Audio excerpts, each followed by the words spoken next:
All right, did you enjoy the new song? Yeah. All right, we're gonna get it better and better. That was our first record. All right, good. We're making songs, we're making new music, new culture, right? Right. That's what True Mother's been talking about. New culture. We need new songs. It was kind of hitting me like God songs that everybody can enjoy, right? So that's something our band can work towards, and it gives us a way to, give the talent back and do something. And I want to talk about that today. But first, I want to welcome any new people or people who have not been here in a little while. We welcome you. Thank you for being here. This is really awesome to have you. We're actually getting some cameras. We're going to stream, so we will be able to hear your applause. We'll be able to feel your energy all across, right? It's different when it's just like a pre-recorded video, but seeing a video of a live event is different, right? You feel connected. Hopefully we can get this streamed to people all over the world. People who don't have the luxuries we have. We have this beautiful building, we have air conditioning, we have lights, we have all kinds of great things. We can share that with people. So it's so cool that you guys come, because we're about to share this energy and our experience together with everybody out there. Amen. So it's really cool. Yeah, it's gonna be awesome. And so I want to tell you a little bit about my week. I have my parent-in-laws in town. Let's give them a round of applause. It's really cool to have them.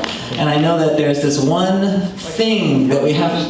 Let's have stand up. Stand up. Let's applaud. You want to say something? Now's your chance. I'm sorry my wife isn't here. She isn't feeling well this morning. But we're happy to be here and glad to be sharing this time with all of you.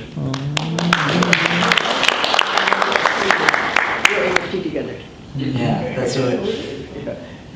Actually, Scott, Mr. Green, met my really good friend. He's a musician, keyboardist. And just last night I was working with him. We were playing at a wedding in a botanical garden in Coral Gables. And he was talking about, he's like, man, I really like Scott. I really like Scott. So he was telling me how he admires your warmth and philosophical mind, and I don't think he has really any idea where we get a lot of our philosophy. But we'll let him know pretty soon. Up here too. Oh yeah, I kind of see a few new faces, so yeah, we would welcome you very much.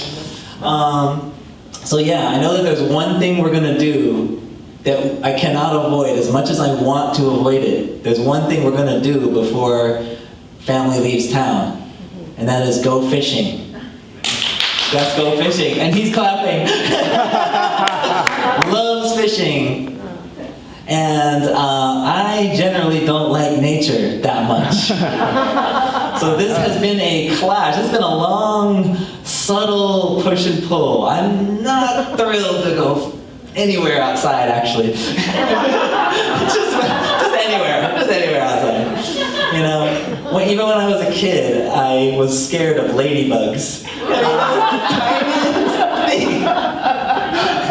Ladybugs. Ants were fine, snails were okay, roly-polies okay. Ladybugs, man, wow, that creeped me out big time. One time, one jumped on me, and I went into a spasm, right? And my friend said, if you could have seen your face when that ladybug jumped on you, you would have thought that ladybug was 30 feet wide, like as big as the house. Like, I bet my face was just like that, And now I've grown up and I've graduated from ladybugs to butterflies and cockroaches. Those are, yes, even butterflies, believe it or not. Keiju won't let that one go. We were on a trail, a nature walk together. Oh, was it UTS? Yeah. And she made fun of me so much because this butterfly flew straight into my face. And I was like, get out of here. When it's really close to you, it looks big. It looks big. And you don't see the wings, you see that ugly insect part in the middle, right? That's just a bug. I put the wings don't fool me, okay? The wings don't fool me. That is a gross looking bug in my world. And when it's right on your face, man, that thing looks humongous. So yeah, now I've kind of grown up. But what's kind of cool is this sort of nature thing that I have has kind of helped me here in Florida, because a local Floridian said, hey, watch out about the nature. It wants to kill you. Don't jump in the water. You know, don't let frogs into the house and let your dog eat the frog, you know. So somebody said, you know, like what they say about Australia, right? There's like 100 things in this picture that will kill you. It's just a picture of a field, right? And it's a joke that 100 things will kill you in this picture. So I think I've managed well here in Florida, although I don't fit in much. But yeah, so it's funny how, to me, a fish is just this slimy, you know, I cannot get over it, but I'm gonna go do it. I promised. I already committed. I'm gonna go do it. But when it's in your hand, or when the bug is in your face, or in your house, it looks humongous, right? And so I think that's something that when you're a kid, little things look huge, right? And then when you're an adult, little things still look really huge for me. And it's not just bugs, right? It's little problems in life. They can look so huge. They can take your world over, even if it's just a bug. But if it's really close to your face and that's the only thing you see, that could throw you for a loop. That can throw you off your ground. Remember we talked about being grounded, right? So this is kind of interesting. This is something I noticed that gets me, or gets a lot of people off their ground and gets them distracted and takes over their world, even though it's a very tiny, tiny thing. Actually, there's a whole industry based on this. Gossip. How in your world, somebody else deciding to buy a new pair of shoes, or Kate Winslet dating this guy now, that's very small and insignificant in your world, is it not? Maybe zero. But there's a whole industry called tabloids. These problems become bigger and in your face and almost exciting. Other people's news, you know, headlines, they do it in big yellow font. The news, this just in. And remember this, anything that's a business, like a newspaper or anything, the main goal for them is to get more business, right? So they need to make this stuff juicy. They need to make this, they want to grab you. They want to make it look like these other people's problems are big and you need to know about them. You need to know about them. As I was thinking about this, I was thinking, God, I'm sick and done with OPP, other people's problems. You know? And then that song started playing in my head. You down with OPP? Yeah, you know. No, no more. No more down with OPP. I'm not down anymore. Right? It's good to cut it out. Other people's problems. You know, especially if they're just completely unrelated to your life. It's good to minimize and get the perspective back, right? So, other people's problems, it can knock you off your rocker. You can actually start weighing in and having long debates and long opinions and actually get emotionally riled up, right? About things that have nothing to do with you, nothing to do with your life, day-to-day life, and especially nothing to do with your life of faith. Because that's you and God. Nothing can touch that. So the reason I wanted to push the band to write some songs this year is because it helps you focus on being empowered, self-reliant, and getting out of thinking that little problems are so huge. Because we all know, we all have some problems, you know? And other people's opinions, that's O-P-O-P, not quite the same. Darn it, doesn't have the ring. O-P-O-P, other people's opinions. There's a lot of opinions. Actually, I'm about to delete Facebook. I'm so sick of this stuff. Too many opinions. Too many opinions. I don't have the brain space to absorb them all. You know? People that want to say, you're not Christian enough. your version of Christianity doesn't work. People that say you're not unification enough. Your version of unification doesn't work. That has nothing to do with your life of faith, this kind of chit-chat. That has nothing to do with it. I say theology can kind of get in the way, quite honestly. Because it's really about the heart, right? What did Jesus really bring us? The theology of forgiveness? Or the ability to feel and get deeper with forgiveness in the heart level, right? Is love a theology or is it an emotion, right? So I like to make sure that we get a little further away from theology and a little bit deeper into the heart. Because we know that true parents have the heart, right? Especially now we have True Mother. She's not going on and on, anti-communism, this. She's talking about culture and art. Creating cultures, creating things, right? We talked about that on Foundation Day. We have a foundation, so we have a cement block in the ground. What are we now going to build onto that foundation? That takes a lot of creativity, an artistic eye. I mean, you don't want me designing the architecture. That's not going to work. I'll be the music guy in the corner. I'll be the DJ, maybe. You know? So out of OPP and OPOP into creating your art, creating your signature, building the new culture. There's a huge space to build a new culture. We don't have to exactly steer the old culture. We can build the new one.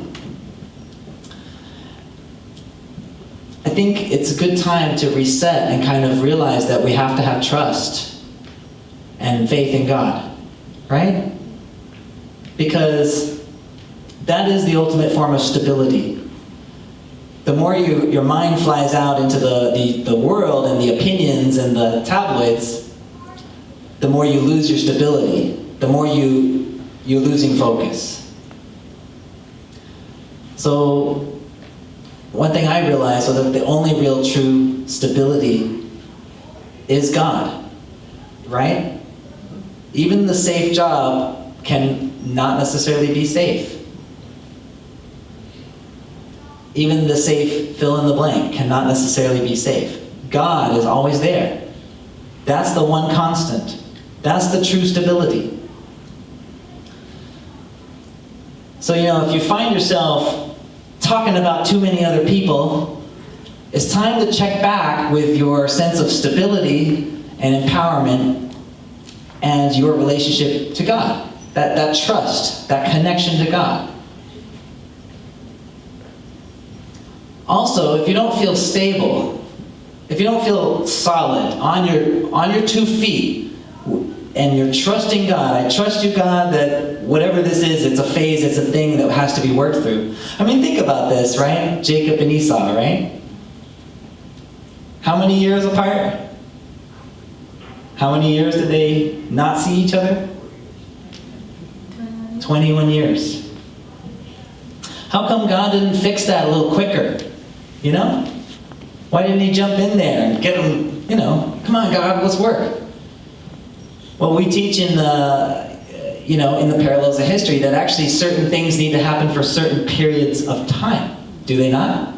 They represent something. So there's rules to this restoration process. That's actually something kind of relevant to what we're going through now. There's rules to the restoration. There's rules to it. It may need to last a certain number of years to fulfill something. That's in our divine principle. So you have to have trust in God. You have to have trust that there is a providence. If you don't, you will get knocked off your rocker. You will get knocked off. What happens when you start getting knocked off? You start trying to find something stable to hold on to. Or you start lining everything up in perfect, OCD order. I used to drive my sister crazy because she has OCD, so no hard feelings here, and we laugh about it all the time. So I know she gives me permission to do this. But I would bother her, like if we went to McDonald's or something as kids, I would bother her by putting the salt in a weird place on the table, and she's just like, "This drives me crazy!" And she would have to put them nice together, all lined up, salt, pepper, all these little things in a line. And then I would just move one, and it would drive her nuts. And she's just great. But that's kind of a visual for what we kind of do to people in our lives and other things in our lives.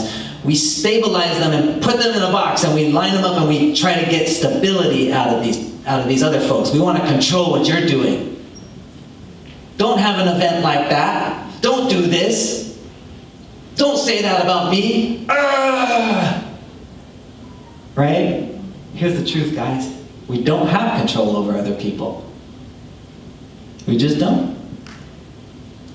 So if you find yourself trying to control other people, you need to check that stability and trust in God yet again. Yet again. So this is kind of my topic today, trusting in God. So I'm looking it up, right? And I'm researching this, and I found some incredibly cool stuff. We have on our currency, as you know, "In God We Trust." Does anybody know where it comes from? Who wrote it there? So here's some interesting info for you. The guy who wrote Star Spangled Banner, the guy who wrote the song Star Spangled Banner, I always get his name confused with Orson Scott Card, because it sounds like Orson Scott Card. Francis Scott Key. Francis Scott Key. This guy is an awesome dude. I totally recommend, if you want to be a weekend history buff, check this guy out. He wrote, in our God we trust, in the 4th verse of the Star Spangled Banner. So the Star Spangled Banner, land of the free, home of the brave, there's a 4th verse we don't sing anymore. There's other verses this guy wrote in 1812 when he wrote it. And in there it says, "Our God we trust." I'll read it, some of the lines. "Between their loved home and the war's desolation, blessed with victory and peace, may the heaven-rescued land praise the power that hath made and preserved us a nation. And this be our motto," quote, "in God is our trust." Sounds like something we would have written. True father, true mother. 1812. And you know what's funny?